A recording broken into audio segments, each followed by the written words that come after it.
ٹیلوں پہ گھر بنا کے رہتے ہیں وہ ٹوم کے انداز میں نا، پانی کے بڑے مسائل ہوتے ہیں وہاں پر.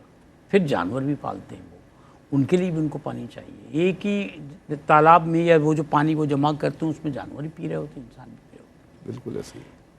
ان کے لیے پانی کا جب انتظام ہوتا ہے تو ان کے لیے اس کی اہمیت کیا ہے وہ بتائیے اگر آپ کے مشاہدے میں ہے.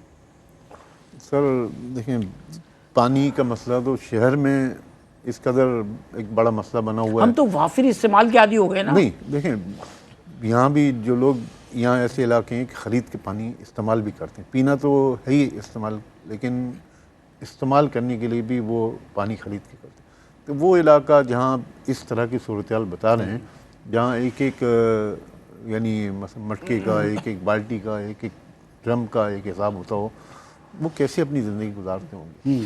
پانی سب کو ہی چاہیے.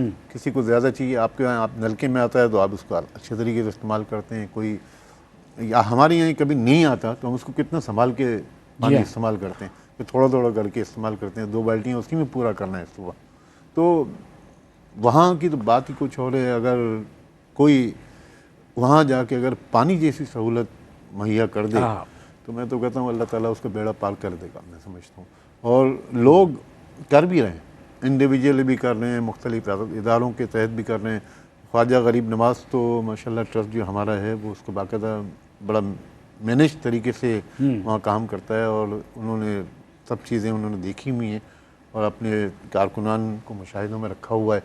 تو ان کی رائے اور ان کی چیزوں کو مد نظر رکھتے ہوئے اس کو آگے بڑھا رہا ہے. تو یہ بہت اچھی بات ہے اور میں سمجھتا ہوں کہ یہ ایک اچھی نیکی ہے. اچھا، پانی صرف کھانے پینے کے لیے نہیں، کھیتی باڑی کرنے کے لیے، جانوروں کی افزائش کرنے کے لیے بھی پانی کی بڑی اہمیت. پانی زندگی ہے، زندگی ہے پانی. بالکل. آپ کوئی بھی چیز لیں، پانی تو چاہیے. جی ہاں، کھانا پانی کا ذکر ضرور آتا ہے. کھانا پانی سب چاہیے. کھانا کھائیں گے اور پانی نہیں ہوگا تو کھانا بھی اچھا نہیں لگے گا. تو وہ پھر زندگی کی 1000 ضرورتوں کے ساتھ پھر آپ یہ دیکھیے کہ وہاں کے جو لوگ ہیں، ہم تھر کی بات کریں، وہاں پر خواجہ غریب نواز ویلفیئر ٹرسٹ کے تحت مختلف جگہوں پر جو ہینڈ پمپس لگائے گئے اور وہ واٹر ویلز لگائے گئے، آر او پلانٹ لگائے گئے. آپ یہ دیکھیے آر او پلانٹ بھی لگائے گئے ہیں، اور ہیں آر او پلانٹ، ایسا نہیں ہے کہ نہیں ہے، وہ ایگزسٹ کرتے ہیں مختلف جگہوں پر. جہاں لوگوں کو پانی میسر نہیں، وہاں آپ ان کو پانی دیں اور پانی کے ساتھ ان کو جو ہے وہ پیوریفائڈ واٹر دیں. پیوریفائڈ واٹر دیں آر او پلانٹ لگانے کے بعد. تو وہ سب کچھ ہوا. اچھا، اس میں ایک بڑی عام بات یہ ہے کہ ہمارے بہت سارے ایسے دنیا بھر میں، پاکستان سے باہر بھی بہت سارے ہمارے ایسے کرم فرما ہیں کہ جنہوں نے اپنے مرحومین کے نام سے، کیونکہ صدقہ جاریہ ہوتا ہے بالکل ایسے ہی، مرحومین کے نام سے، یا پھر کوئی بزرگ گھر میں ہے، کوئی بچہ ہے. دیکھیں کسی بچے کو آپ بہت اچھا گفٹ کیا دے سکتے ہیں اس کی زندگی میں. ہم نے کہا کہ جی آپ 35,000 روپے دیں، ایک پاکستانی 35,000 روپے، 35,000 ایک بچے کے نام سے جو پیدا ہوا ہے، آپ کہیں پر ہینڈ پمپ لگوا دیجیے اور اس پہ ایک تختی لگوا دیجیے بچے کے نام سے کہ اپنی دعاؤں میں اس کو یاد رکھیے. بچے کو پتہ ہے یا نہیں پتہ ہے، وہ 35,000 روپے کی کوئی اہمیت ہے؟ 35,000 آج کل کے دور میں تو کچھ نہیں. ساری زندگی جو لوگ اس پانی کو استعمال کر رہے ہیں تو صدقہ جاریہ چل رہا ہے، ثواب کس کو مل رہا ہے؟ ایسے ہی، اس بچے کو مل رہا ہے، اس کی پرورش کے ساتھ دعائیں مل رہی ہیں اس کو. بے شک. تو دنیا میں آپ نیکی کے راستے پہ تو چلیں، بالکل اچھی نسل تو تیار کریں جس کو لوگ دعاؤں میں یاد رکھیں. ہاں صحیح بات ہے. تو اور یہ بنیاد دیکھیں، روحانی طور پر بھی اس کا اثر ہوتا ہے. ہوتا ہے نا سر روحانی طور پر. ہم نے روحانیت کو تو بالکل پرے ہٹا دیا ہے. ہم سمجھتے ہیں روحانیت کوئی چیز ہی نہیں ہے، جبکہ روحانیت بہت بڑی چیز ہے. بڑی فرما دیجیے سر، اسی پہ بات کر لیجیے. آپ نے بات کی پانی کے حوالے سے. پانی یقیناً ایک بہت بڑی نعمت ہے. اللہ رب العزت نے ہماری آسانی کے لیے پانی کی عظیم نعمت ہم سب کے لیے رکھی ہے. اور صحابہ کرام علیہ رضوان کی زندگی کو بھی دیکھیں تو ایک صحابی رسول حضور کی بارگاہ میں آئے، یا رسول اللہ صلی اللہ علیہ وسلم، میری والدہ کا انتقال ہو گیا، میں ان کے لیے کوئی ایسا عمل کرنا چاہتا ہوں جو ان کے لیے باعث برکت بن جائے، باعث بخشش بن جائے. تو حضور نبی مکرم علیہ السلام نے فرمایا الماء. حضرت سعد رضی اللہ عنہ، آپ نے جیسے ہی یہ بات سنی تو آپ نے نبی مکرم علیہ السلام کے اس ارشاد پر عمل کرتے ہوئے آپ نے کنواں کھدوایا اور اس پہ لکھا ہذہ لأم سعد. کیا یہ سعد کی والدہ کے سال ثواب کے لیے. تو یقیناً آپ نے جو بات کی بہت ہی اہم بات کی کہ آج ہمیں روحانیت کی طرف آنا چاہیے اور یہ سوچ و فکر ہمیں اپنانا چاہیے. جو ہینڈ پمپ کا اہتمام کیا جا رہا ہے، تھر کے بعض علاقے ایسے ہیں جہاں جانور اور انسان ایک ساتھ پانی پی رہے ہیں. تو ایسی جگہ جہاں پانی کی سہولت نہیں ہے، جہاں جانور اور انسان ایک ساتھ پانی پی رہے ہیں، آپ اندازہ لگائیں کہ وہاں کے لوگ کیسی مشقت کے ساتھ زندگی گزار رہے ہیں. اور آج اگر وہ صورتحال آپ آسانی پیدا کر ہاں اور آج اگر بالفرض ہمارے ساتھ وہ صورتحال پیش آ جائے تو ہم برداشت نہیں کر پائیں گے. تو ہمیں یہ کرنا چاہیے کہ ان غریبوں کے لیے ہم آسائش کا اہتمام کریں، اور جب پانی آپ ان کے لیے ایک صدقہ جاریہ کے طور پہ جب آپ اہتمام کریں گے اور اس روحانیت کی طرف آئیں گے تو یقیناً آپ کو وہ برکتیں نصیب ہوں گی جو آپ کے وہم و گمان میں بھی نہیں. سبحان اللہ. ہم آج تک تذکرہ کرتے ہیں حضرت ابوبکر صدیق رضی اللہ تعالیٰ عنہ نے کنواں خرید کے وقف کر، تذکرہ آج تک کرتے ہیں. اور وہ تذکرہ بھی آپ یہ سوچیے، وہ خیر وہ تو بہت بڑی ہستیاں ہیں، لیکن ان کے لیے صدقہ جاریہ، وہ تذکرہ بھی صدقہ جاریہ ہے. بالکل اچھے لفظوں میں یاد کرنا بھی. ناظرین کرام، آج کی یہ ٹرانسمیشن ہم نے کچھ باتیں سیکھی ہیں اور آپ سے بھی شیئر کی. وجہ یہی ہے کہ ہم اپنی زندگیوں میں سدھار کس طرح سے لا سکتے ہیں، اور سدھار لانے کا مقصد یہی ہے کہ جب ہم کسی ایسے پلیٹ فارم سے آپ سے مخاطب ہوتے ہیں یا کسی ایسی محفل میں ہم موجود ہوتے ہیں احباب کے ساتھ کہ جہاں نیکی کی دعوت دی جا رہی ہوتی ہے، تو ہم اپنی زندگیوں کو بھی کھنگالتے ہیں. اپنی فکر کو جو خیال ہوتا ہے، اپنا تجربہ ہے، اپنا مشاہدہ ہے، اپنا علم ہے، وہ ہم اس لیے شیئر کر رہے ہوتے ہیں کہ زندگی کو اب ہمیں فلاح، بہبود اور اصلاح کے راستے پہ ڈالنا ہے. یہ فیصلہ کر لینا ہمارے آپ کے لیے بہت بہتر ہے کہ ہم اپنی زندگی کو اس راستے پر لے آئیں کہ جس راستے سے ہم بڑی جلدی بھٹک جاتے ہیں، اور اس راستے پر لا کر استقامت حاصل کرنا بھی بہت ضروری ہے. اور یہ استقامت تبھی حاصل ہوتی ہے کہ جب ہم اس نیکی کے عمل کا صلہ ملنے پر اس کا مزہ چکھ لیتے ہیں. ہم وہ سکون کی جو بات کر رہے تھے نا، آپ کسی کی مدد کرتے ہیں تو آپ کو سکون ملتا ہے، زندگی کا مزہ آ جاتا ہے. نکلیے آج سے نکل کر لوگوں کی خدمت اور مدد کرنا شروع کیجیے. دعوت ہم آپ کو دے دیتے ہیں کہ ہمارے ساتھ شریک ہوں. خواجہ غریب نواز ویلفیئر ٹرسٹ کے پلیٹ فارم سے رمضان المبارک کی آمد ہے. ان لوگوں کے لیے نکلیے کہ جو لوگ رمضان میں روزے رکھیں گے، ان کے لیے آج سے اہتمام کرتے ہیں. ایک آدمی کا روزہ کھلوائیں گے تو 400 روپے آپ کا خرچہ آتا ہے کھانے اور افطاری کا. آپ کتنے لوگوں کا روزہ کھلوانا چاہتے ہیں، کتنے دن تک کھلوانا چاہتے ہیں، یہ آپ فیصلہ کیجئے. زکوٰۃ یا صدقات میں سے جو آپ کی حیثیت بنتی ہے، 400 روپے سے لے کر 4 لاکھ روپے تک، 4 کروڑ تک، جو میری اوقات ہے یا جو آپ کی حیثیت ہے، ہمیں چاہیے کہ ہم آگے بڑھ کر یہ کام کریں. اسی طرح سے اگر آپ چاہتے ہیں کہ کسی غریب فیملی کے لیے، ضرورت مند فیملی کے لیے آپ راشن کا اہتمام فرما دیں، تو 1 مہینے کا راشن جو ہے ایک فیملی کے لیے 10,000 روپے آپ کا ڈونیشن چاہیے ہوتا ہے. نمبرز آپ کے سامنے اسکرین پر موجود ہیں، اس کو دیکھیے اور آپ ڈونیشن جو ہے وہ ایک فیملی کے، ایک سے زائد فیملی کے، جتنا چاہتے ہیں، جیسے چاہتے ہیں، جو اللہ تعالیٰ نے آپ کو استطاعت عطا فرمائی ہے اس کے مطابق آگے بڑھ کر آپ خدمت کیجئے انسانیت کی. اگر آپ چاہتے ہیں کہ کسی ایسے علاقے میں جہاں پانی کے مسائل ہیں، وہاں اپنے، جیسے کہ میں نے آپ سے عرض کیا تھا کہ گھر میں کوئی چھوٹا بچہ پیدا ہوا بچہ، اس کے نام سے آپ ہینڈ پمپ لگوا دیجئے، اور اس کے بعد دیکھیے اس کی پرورش کے ساتھ لوگوں کی دعائیں جو ہیں اس کی نگہبان بن جائیں گی. ہینڈ پمپس لگوائیے، 35,000 روپے پاکستانی، 35,000 روپیز اس کا خرچہ آتا ہے. اور اگر آپ چاہتے ہیں کہ آپ میرج گفٹ کریں، کسی بچی کی شادی میں 50,000 روپے کا حصہ ڈال کر اس کا گھر آباد کرا دیجئے، یہ بھی نیکی کا کام ہے. یہ کام آپ زکوٰۃ کے پیسے سے بھی کر سکتے ہیں، صدقات سے بھی کر سکتے ہیں. آگے بڑھیے گا. ٹیلی فون نمبرز آپ کے سامنے ہیں، اکاؤنٹس آپ کے سامنے ہیں. آپ جو ہے ویزا کارڈ سے، ماسٹر کارڈ سے بھی پیمنٹ کر سکتے ہیں. نیکی کا کام ہے. ایک پلیٹ فارم آپ کو فراہم کیا جا رہا ہے جس میں ہم آپ کی مدد کرتے ہیں. ہم آگے بڑھ رہے ہیں، آپ ہمارے ہمنوا بن جائیے. اپنی دعاؤں میں ہمیں یاد رکھیے گا. محترم ڈاکٹر سید مظہر اقبال شامی صاحب ہمارے ساتھ موجود رہے، ہم آپ کے شکر گزار ہیں. محترم جاوید میمن صاحب ہمارے ساتھ تشریف فرما رہے، ہم جاوید میمن صاحب کے بھی شکر گزار ہیں. حسان عزیزی ہمارے ساتھ موجود رہے، حسان عزیزی کا بھی بہت شکریہ. میں بھی آپ سے اجازت چاہوں گا. شاہد مسرور اپنی دعاؤں میں یاد رکھیے گا. نیکی کا جو پیغام آپ تک پہنچایا ہے اس پیغام پر لبیک کہیے گا۔ یہ جو ہمارے ڈونیشن ہاٹ لائن ہے، جو نمبرز آپ کے سامنے ہیں، یہ 24 گھنٹے ڈونیشن ہاٹ لائن جو ہے ہماری یہ آن رہتی ہے۔ آپ جب چاہیں فون کر سکتے ہیں، جب چاہیں ڈونیشن دے سکتے ہیں۔ ہم آپ کی خدمت میں کل بھی حاضر ہوں گے، پرسوں بھی حاضر ہوں گے۔ یہی وقت ہوتا ہے پاکستانی وقت کے مطابق 9 سے 11 بجے تک ہم آپ کی خدمت میں حاضر ہوتے ہیں۔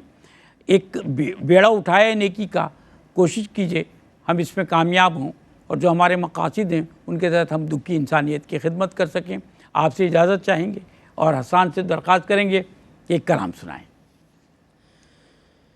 چھوٹے نہ کبھی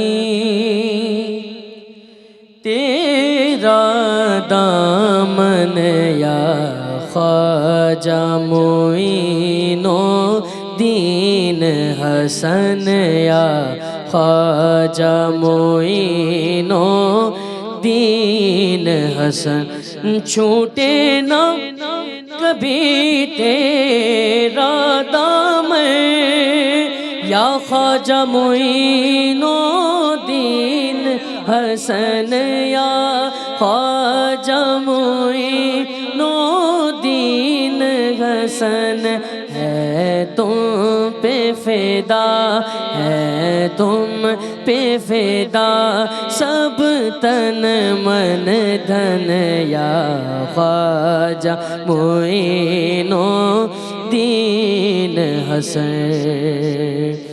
کعبہ ہو مدینہ ہو یا نجف، ہر سمت نظر تم آتے ہو۔ کعبہ ہو مدینہ ہو یا نجف، ہر سمت نظر تم آتے ہو۔ کچھ ایسی لگی، کچھ ایسی لگی ہے تم سے لگن یا خواجہ معین الدین حسن۔ آقا کی عطا ہے مولا علی، زہرا کی کلی ولیوں کے ولی، آقا کی عطا ہے مولا علی، زہرا کی کلی ولیوں کے ولی، حسنین کے دل عثمان کے نین یا خواجہ معین الدین حسن یا خواجہ معین الدین حسن یا خواجہ معین الدین حسن۔ اجمیر مجھے پہنچا دے خدا، چادر میں چڑھا ہوں پھول